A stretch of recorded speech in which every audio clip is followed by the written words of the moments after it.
Hey, what's going on, everybody? Hope you're having a good day. As always, my name is Michael and thanks for joining me. So it's been a while since I've made a video about credit scores and what you need to do in order to maintain a high credit score, what you need to do to get a high credit score, dispel all the myths and rumors and all that stuff. And so that's what I want to talk about today, because recently I decided to check in on my credit score, find out how it's doing, find out how the report's doing, make sure nothing from that whole Equifax thing was going on. But that's what I want to talk about today. And before I get started, let me just cut to the chase and show you what mine is, because I feel like a lot of this stuff is, well, hey, you're telling me this, but how do I know that you know? What is your score? And so I'm just going to show you that right now.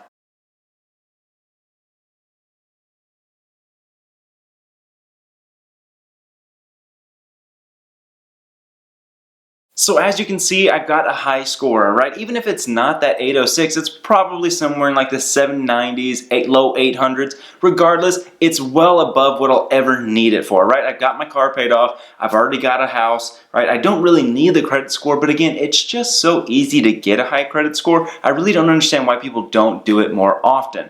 So let me talk about the first few things that got me to this credit score. Number one, the most simple thing to do, and this is a surprise to absolutely nobody watching, pay your stuff on time. Guys, come on, do I need to say any more? In fact, I'm not going to say any more. Pay your stuff on time.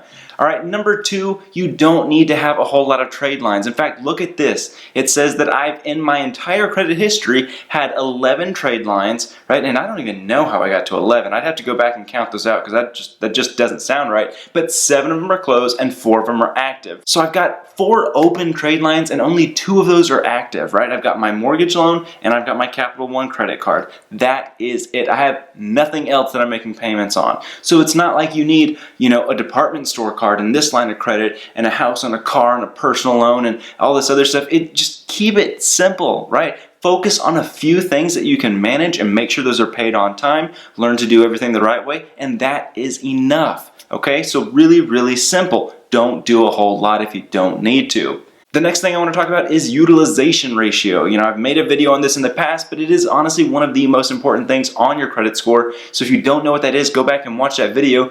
But short and sweet, it's pretty much the percentage of your revolving credit limits that you use each month, right? So how much of your credit card do you use each month? What percentage, right?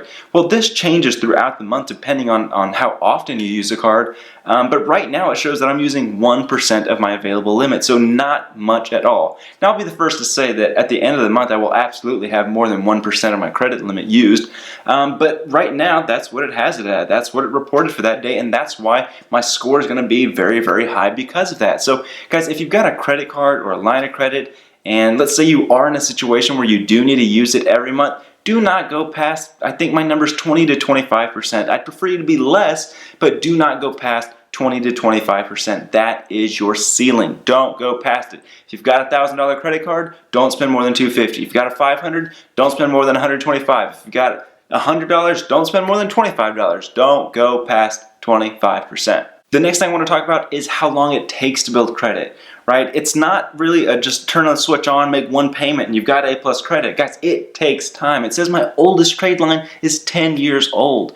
Right now, I've probably had a credit score above 750, I would assume, for at least 8 years now. But again, it takes time. In fact, maybe the reason why I only need 2 trade lines to support an 800+ score is because I've got good history for a long amount of time. So if you're just now beginning with your first credit card or a car loan or a mortgage, right? Pay it on time, use these loans the right way from the very beginning, and I promise you the credit score game will treat you well. It's not that hard. The last little pointer that they have is talking about inquiries. I've got none in the past, multiple years, because I don't need to refinance anything. I'm not trying to buy something new. I have no need to get my credit score pulled. So if you're in a position to where you're trying to buy a new car every year or so, or you're signing up for a credit card or a department store credit card every 6 months, like all of these inquiries are not doing you any good. So just slow that stuff down. Keep your inquiries low. If you've got one credit card that's got decent rewards on it, you probably don't need another one. Stop worrying about what other promotions you can get. Don't finance some furniture for 6 months on whatever department store card. You just don't need to do that. Keep it simple. Keep your trade lines low. But all in all, that's pretty much all I have, right? The point is not to say, look, this is super complicated. The point of this video is to say it's super easy. You don't need to make it complicated, right? But that's what I want to share with you guys today, building up credit score. It's a lot easier than you think, but if you've got any suggestions or questions or comments, put it in the comment section below. You know I love reading that stuff, and I'll probably use these questions for more Friday Finance Q&A sessions. But that's what I want to talk about today. Don't forget to like, subscribe, comment, share. If you want to support the channel, please use my Amazon link down below if you're buying anything. It doesn't cost you any extra, but it does support the channel, and I greatly appreciate it. But thank you so much for watching, guys. Take care. I'll see y'all next time. Hey guys, I know I just said this stuff, but let me say it again. Thank you so much for watching this video. I appreciate all the support that you guys give me. And to support you, here's 2 more videos that I've made in the past in case you haven't seen them. Don't forget to share these with your friends and family so we can help all the people achieve their financial goals. Likewise, if there's anything that you would want to see made that you haven't seen thus far, definitely don't hesitate to let me know. But thanks again, take care, and have a good day.